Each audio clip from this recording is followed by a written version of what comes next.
Hello, hello, hello. Welcome in. My name is Zeph. Thank you for joining me. Today I'm going to be taking a look at the combat and resonator showcases for Hiyuki, who is just about to launch alongside 3.3 in just a couple days. Now, I don't plan on pulling for this character. Thought they looked pretty decent from that Xbox preview we got last month. But during the live stream, I was starting to kind of get a little bit more on board with the combat they were showing for her.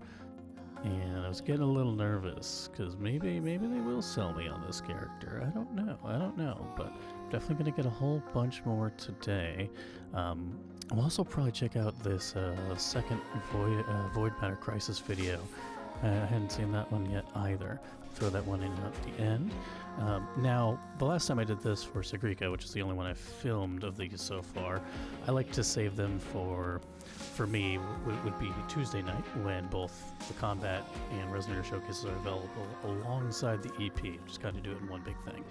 I'm not a slave to the algorithm by any means. I just liked doing them all at once. I liked having that comprehensive look in one video. However, tomorrow, Neverness to Everness is dropping, and it is a normal-ass work night for me, so I don't want to detract too much time from getting into the launch of that game when I stream tomorrow night. So we'll break that up, we'll play the algorithm a tiny bit here, and just do these showcases. Without further ado, let's start with the combat one. I really like the art on this thumbnail, that's freaking gorgeous. Dumbass new logo. Ooh, that was a clean shot. Ew, this is dope. Getting to see different iterations of her. Oh, that's gorgeous. What the hell? That was such a clean transition. Hold on. That all happened so fast in 20 seconds. Hold on, go back. Just play this through one more time.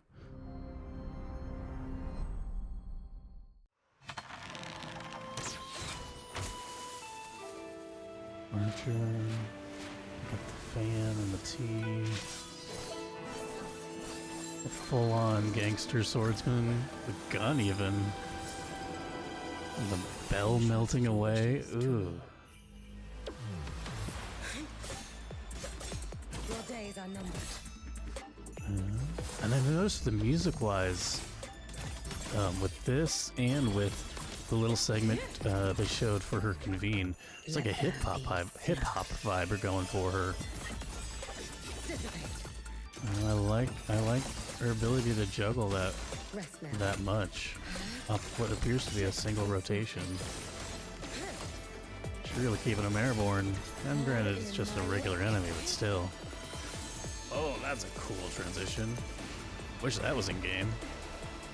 You prepared for this, have you not?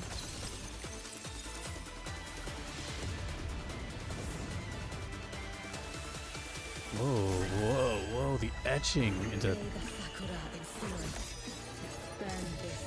Try not to pause, I'll go back to that. Oh, that's a cool... I wasn't ready for that. The seasons turn, the heavens bless.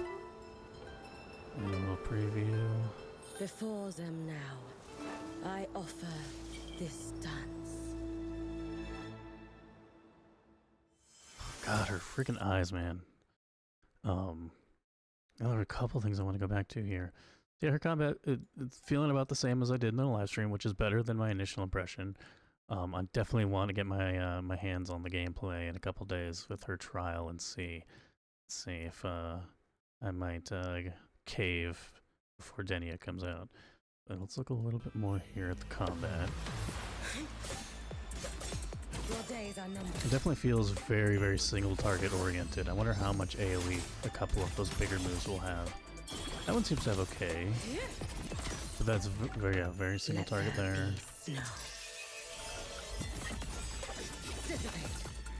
That looks to have some pretty good AoE. And then big slashes through the air. Some of those look like they might actually group up the enemies, like along that trail she makes, or when she goes into the air transition, it might sweep a bunch of enemies up with her, kind of like Luke does. You prepared for this, have you not? Yeah, and then this this tacit mark. Love the etching there. That's such a cool texture into the ice form. Ah, smooth transition into the logo. That's dope. That's dope. Okay, okay. She's looking cool. She's looking cool. Not 100% sold, but she's looking awesome. Definitely a character worth getting hyped for, I believe.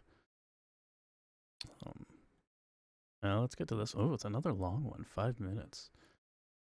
All right, let's see. Let's see. So the last one, Sagrika's was okay. I didn't like Sagrika's as much as Luke's or Mornier's, or well, definitely not Luke's or Mornier's. Imith's was just like, Imith was like an extension of her whole promotional storytelling. There was so much going on, and it was just an extension of how they were portraying her to us before 3.1 launched.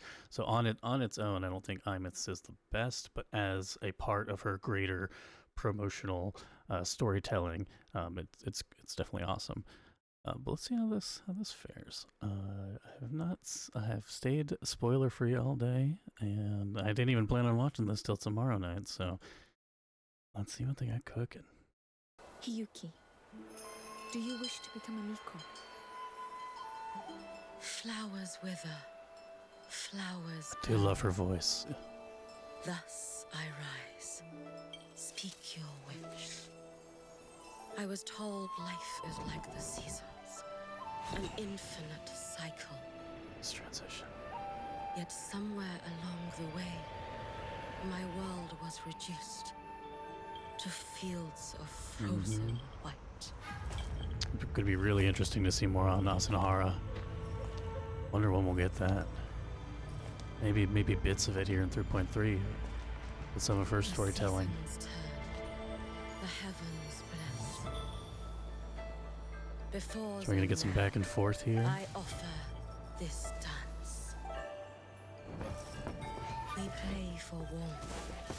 That life Ooh, that was clean. We pray for rain to cleanse the long night. Such good transitions. Oh my god. We pray for moonlight to The guide animation work on the smallest movements of her fingers. We pray for snow to blanket spring. Ooh, impact frame.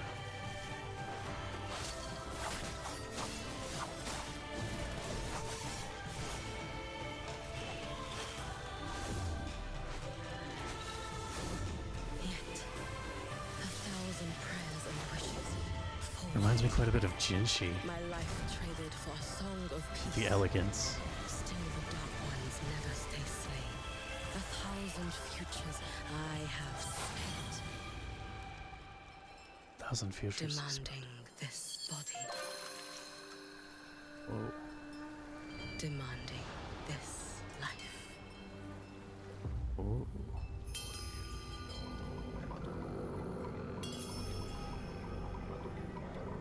The price of fulfilling wishes.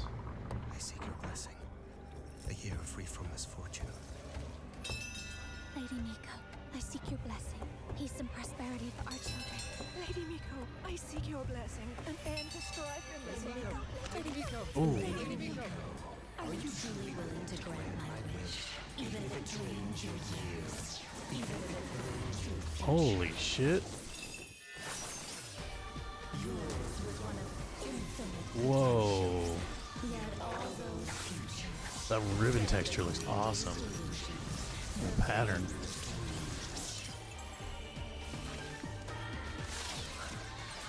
There are the birds. Oh.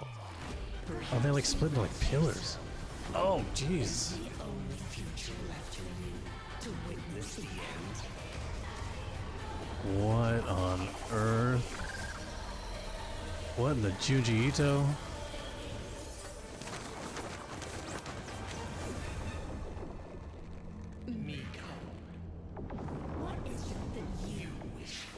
I wonder if Hiyuki, how literal this do is. you wish to become a Miko? Sister, how could you wish for such a thing? To cleanse chance or calamity to end the Thronodian cycle. That They will is n- a Miko's ordained fate, and I cannot bear for the next girl to carry that same future. The next Miko? Sister, I will be the one to make your wish come true. One life, two lives, a thousand lives without end. If the gods offer no aid, I shall end the Oh, life that music of drop is myself. awesome.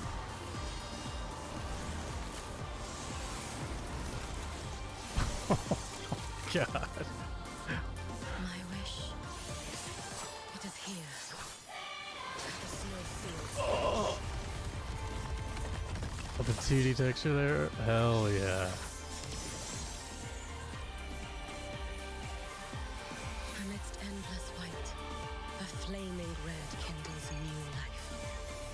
When those wishes find their dawn, it shall be the spring that waited beneath snow. Into the same transition. Oh my goodness.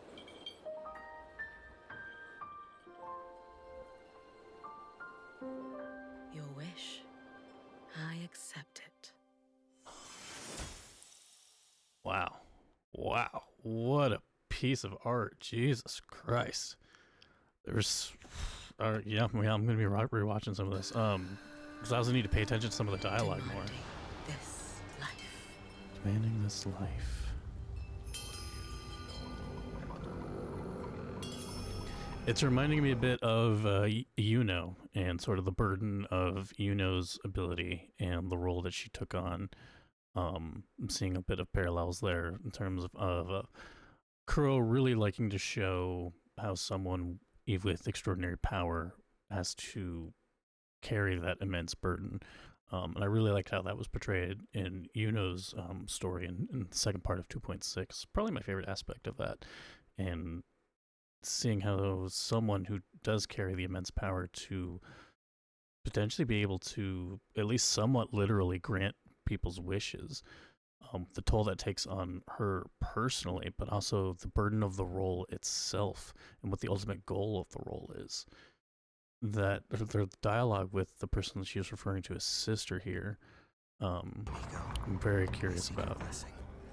A year free from misfortune. Lady Miko, I seek your blessing.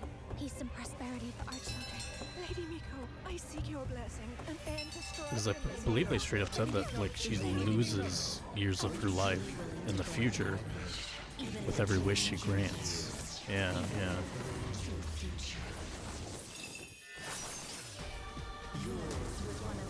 And then there's also this entity shown as the hand.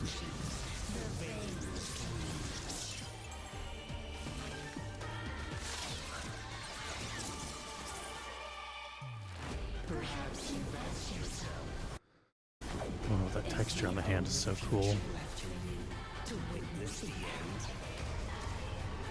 Only that you're left free to witness the end. Is her lifespan really expected to be that long?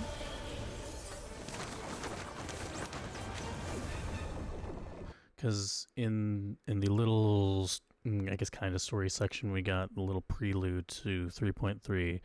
They do mention by Chisa directly, Chisa had heard when she was in Honami, that Miko couldn't keep up with the rapidly changing pace, as if, you know, the present moving to the future was moving at a pace that was faster than she herself moves through time. And so that's why she learned of the changing culture through the food, which is an interesting take here.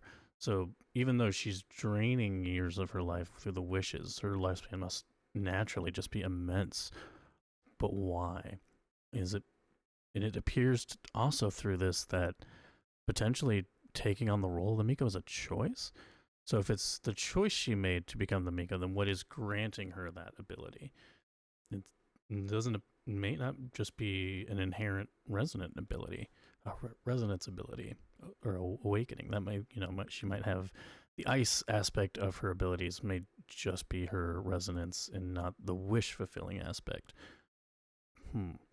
But how does she take that on if it is a choice? Like, what kind of like entity or power is she able to take on to be able to do something like that? We don't know yet. And also this entity, this, could easily just be what they like to do with these trailers and put in sort of these, what's the word? What are the words I'm looking for? Symbolic or metaphorical sort of entities to show the struggle they're going with. In Luke's, we got the dude who was wearing the Chong-Li cloak, who has never popped up in the game at all, and was there to sort of be as sort of like an inner consciousness type being, sort of presenting him with the choice he has to make as he grows older. And contends with the Fraxitus in his own past and stuff like that. Is this just another symbolic being, or could this be a cosmic entity that actually exists?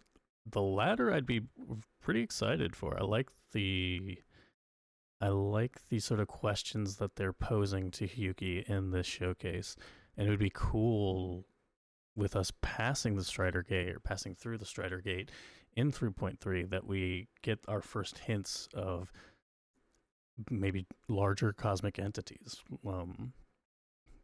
And I know there's been a strong, I wouldn't call it consensus, but I guess I've seen theories out there that beyond the Strider Gate might be nothing. There might not be anything, but I'd like that to be wrong.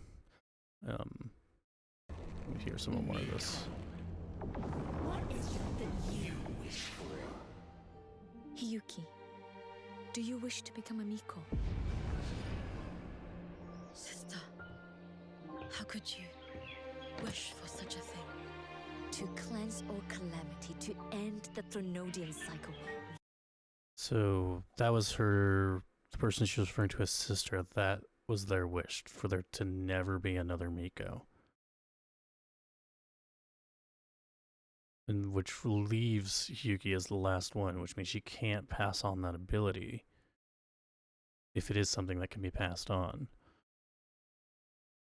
To cleanse all calamity and cleanse the Threnodian cycle. What is it that you wish for?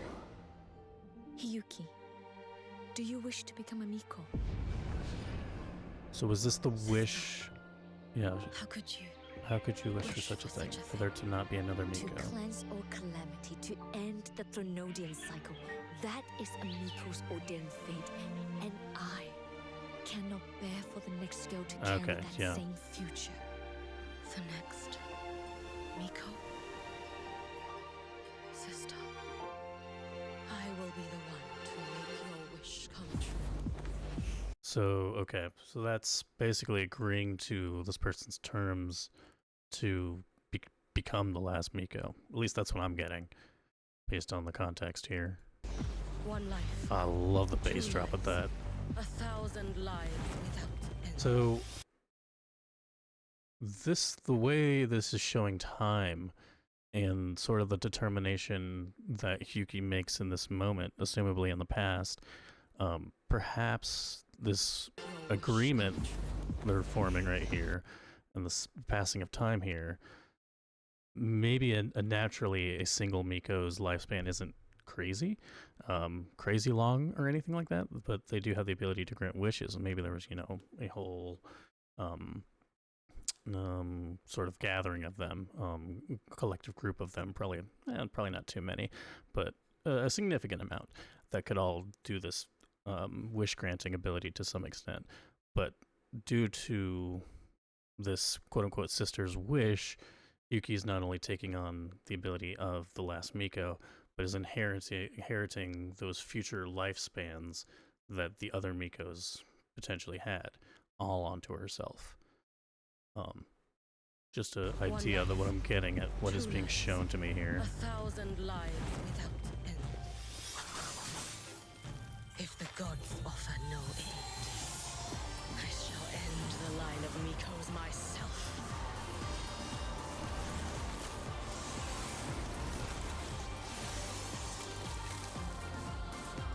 My wish, it is here, at the snowfield's edge.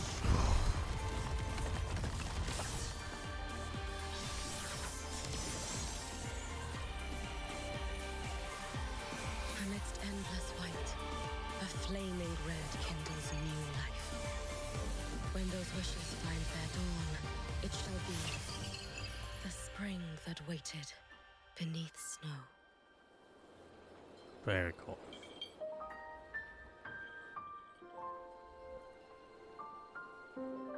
Your wish, I accept it. Sort of, yeah, her coming to terms with what the sister wanted to end the line of Miko's, and Hiyuki seemingly taking that on, but also kind of twisting that to sort of drive her to do everything in her power to clear the Threnodians so that there never has to be another Miko needed to protect and grant wishes. That's what I'm getting, at least. But yeah, that was friggin' dope.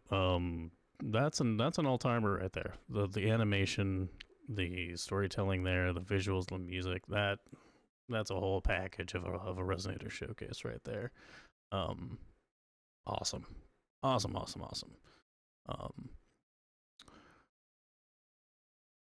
bonus, I haven't seen this yet. I saw this first one, which I really liked. It gave me very cool Fallout vibes, and definitely is a cool little tone setting, little piece of world building here. But this one I have not seen yet. Message on Void Matter Crisis 2. Meeting minutes of bilateral something. Of bilateral cooperation. So The Space Trek Collective has thanked the Black Shores for their okay. concern and So support, everyone's coming together. and for their commitment Or at least to mutual some respect big powers and are coming equality together. during this period of cooperation.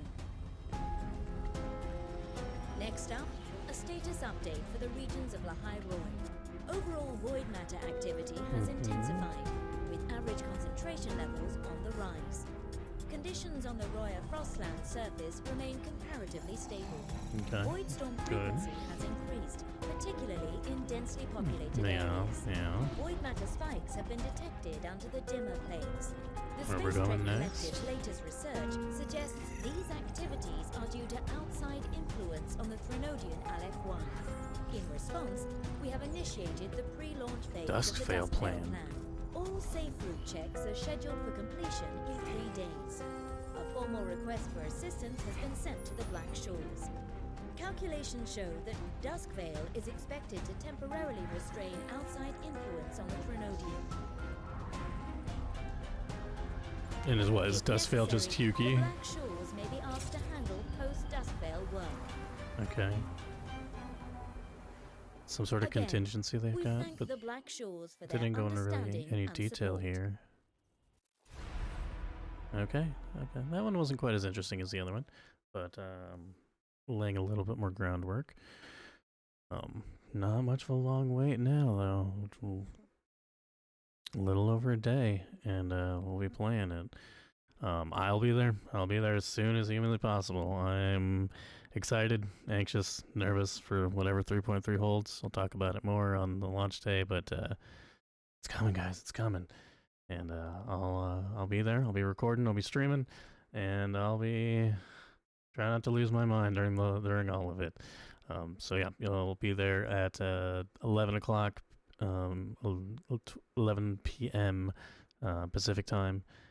As soon as I can after work. I'm sorry, I know that's an odd time for a lot of people, but that's when I'll be streaming. Otherwise, I'll be doing the VOD will be up after it's finished, and then I'll probably do a slightly edited version, cutting out some sort of some downtime or yap time, and put the full story playthrough up as a video itself.